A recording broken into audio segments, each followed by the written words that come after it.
প্রাকৃতিক উৎস থেকে সংগ্রহ করা শোল মাছের বাচ্চার পোনা সংরক্ষণ ও সঠিক লালন পালন অত্যন্ত গুরুত্বপূর্ণ, কারণ এরা স্বভাবগতভাবে রাক্ষসে এবং একে অপরকে খেয়ে ফেলতে পারে।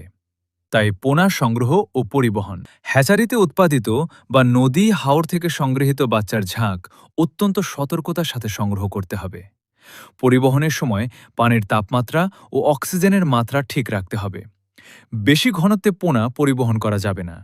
সংগ্রহ করা ছোট পোনাগুলোকে প্রথমে চাষের পুকুরে না ছেড়ে সিমেন্টের চৌবাচ্চা, প্লাস্টিক ট্যাঙ্ক অথবা পুকুরে স্থাপিত হাপার মধ্যে সংরক্ষণ করতে হবে। হাপার জালের ছিদ্র যেন খুব ছোট হয়, যাতে পোনা বেরিয়ে যেতে না পারে। সাধারণত 0.5 মিলিমিটার। চৌবাচ্চা বা ট্যাঙ্কে সার্বক্ষণিক পরিষ্কার পানি সরবরাহের ব্যবস্থা ফ্লো থ্রু সিস্টেম থাকলে ভালো হয়। এটি অক্সিজেন সরবরাহ নিশ্চিত করে এবং বর্জ্য অপসারণ করে।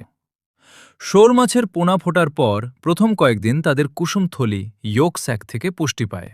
এরপর হাঁস বা মুরগির ডিমের কুসুম সেদ্ধ করে মিহি কাপড়ে ছেঁকে পানির সাথে মিশিয়ে দিনে কয়েকবার স্প্রে করে দিতে হবে। অনেকে তরল ডিম ফোটা ফোটা করে পানিতে দেয়। 8 থেকে 15 দিন ময়না বা ডাফনিয়া নামক প্রাণীকণা চাষ করে খাওয়াতে হবে। এটি তাদের দ্রুত বৃদ্ধিতে সাহায্য করে। এর সাথে খুব মিহি গুঁড়া নার্সারি ফিডও দেওয়া যেতে পারে। 15 দিনের পর পোনা কিছুটা বড় হলে চিংড়ি শুটকি বা ছোট মাছের শুটকি ভালো করে গুঁড়ো করে ভিজিয়ে খাওয়াতে হবে।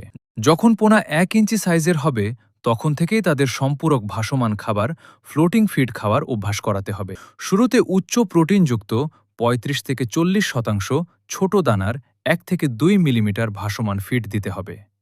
শুরুতে এরা এই খাবার খেতে চায় না, তাই ধৈর্য ধরে কয়েকদিন শুধুমাত্র ফিড দিতে হবে। অন্য কোনো খাবার দেওয়া যাবে না।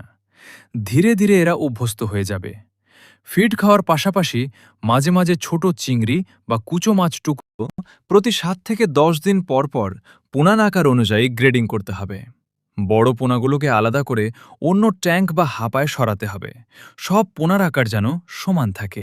পর্যাপ্ত খাদ্য, পোনার পেটে ক্ষুধা থাকলে এরা একে অপরকে আক্রমণ করে।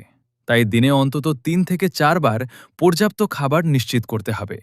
খাবার যেন সমস্ত ট্যাঙ্কে ছড়িয়ে দেওয়া হয়। আশ্রয়স্থল, চৌবাচ্চা বা হাপায় কচুরিপানা বা কৃত্রিম আড়াল যেমন প্লাস্টিক পাইপের টুকরো দিতে হবে, যেখানে ছোট পোনাগুলো বড়দের হাত থেকে বাঁচতে লুকিয়ে থাকতে পারে। ট্যাঙ্কের পানি নিয়মিত পরিবর্তন করতে হবে, যাতে অ্যামোনিয়া বা অন্যান্য গ্যাস না জমে। শীতকালে বা হঠাৎ তাপমাত্রা কমলে শোল মাছে ক্ষত রোগ ইউএস দেখা দিতে পারে।